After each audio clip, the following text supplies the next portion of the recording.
This is my friend Richard. Hey guys. And hey, you wrote that? I did, yeah. And man. I know that's on your new album, just dropped on Yes, sir. Spotify Nice. last week or Thanks, the week man. before. A week before, yeah. And iTunes. Yeah. If people love your music, Yeah. now you may not all love the music, the style, but that was awesome. But if they do, how do Yeah. they find you on Spotify? Thanks, guys. Awesome.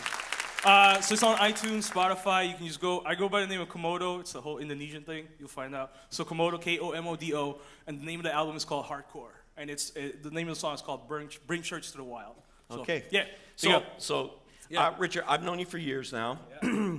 And as long as I've known you, I have struggled to pronounce your last name. Boy, here we go. I have struggled, just like you've struggled with mine. Always. Yeah. I know it's that. the hardest name ever. Can you tell the congregation your full name? It's Richard. Okay. Tandirerung.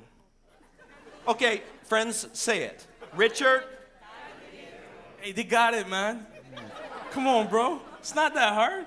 I loved you a little bit more. There you go. A few minutes ago, I loved you It's more. not that hard. Come on. Okay. Yeah. Okay, so I've known you a long time. Tell sir. us your journey. How did you get here? Yeah. Where were you born and your journey? I was born in Indonesia, so I lived there for about 8 years, 9 years, and then my dad just was like, okay, let's go to USA. So we went to the U.S. And I lived in Texas for about 6 years. That's when really music started happening. I was in the marching band, football, and all that good stuff. Wow. Playing football, basketball, and then we moved to Montreal, another jump. And like first time I saw snow, and we loved the place, we loved the city, and we ended up staying there for about 14 years, man. So we connected in Montreal. yeah. And how many languages do you speak, man? So it's Indonesian, English, French.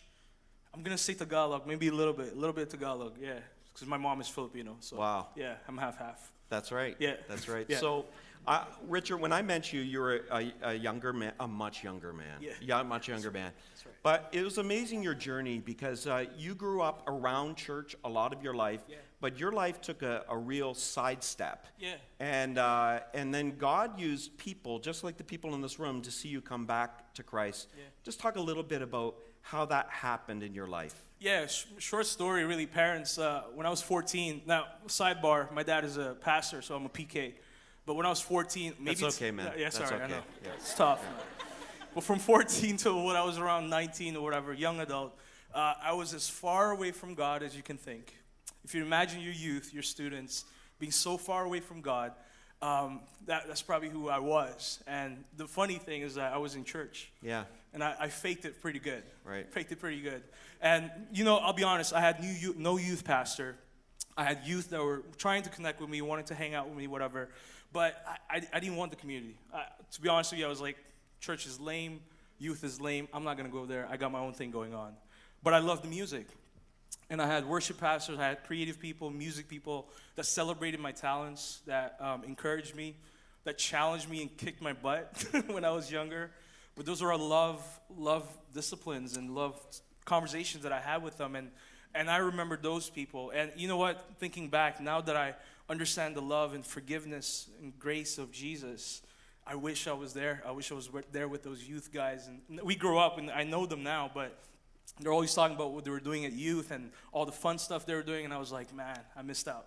And so I remember those people that were praying for me. And elders, if you go up to these students and they may not be dressing as you would like them to be, long tees I was rocking, baggy shorts, hat tilted on the side. But I had an elder that always comes to me. He's like, Rich, I pray for you today.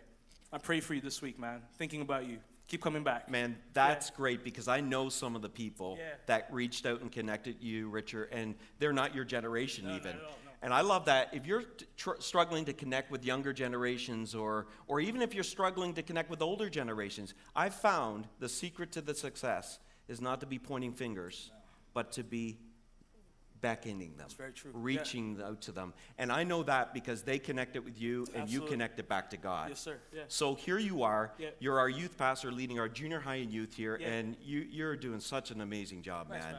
So talk to us a little bit about your heart for junior highs and youth. Back to that same story. I want them to have that community. I want them to not be in the position I was when 19. I'm like, oh man, I wish I had those friends.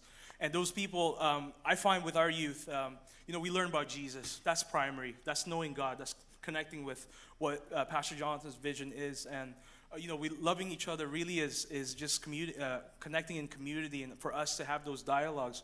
I like to call them raw conversations about faith and life, because they're trying to figure it out. And we're trying to create space to give them the gospel of Jesus in the scripture, but for them to talk about it. Why do they struggle with that? Why can't they surrender to God?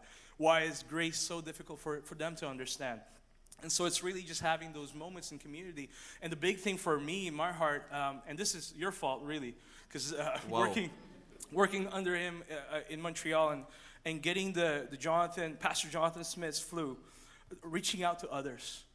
I'm excited about Youth Alpha. I have 8 students that are ready to serve, ready to impact the city, and that's huge for my heart because they need to know about Jesus. Yeah. They really do, friends. Yeah. And families and parents, guardians. Yeah. I want you to work with me because, man, Jesus wants them to be here, and not just here, but to be connected with him in a relationship, in a serious but real and authentic relationship, to celebrate them.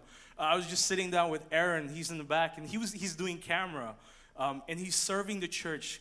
I have youth that are serving the community, and those are impactful moments for them to understand God's love and that we have enough grace and love to give to others as well. And that's when we attract those youth, I think, when it's real and when it's just a relationship, man. Yeah. Well, friends, would you put your hands together and thank Pastor Richard Thanks, guys. for what he's doing to help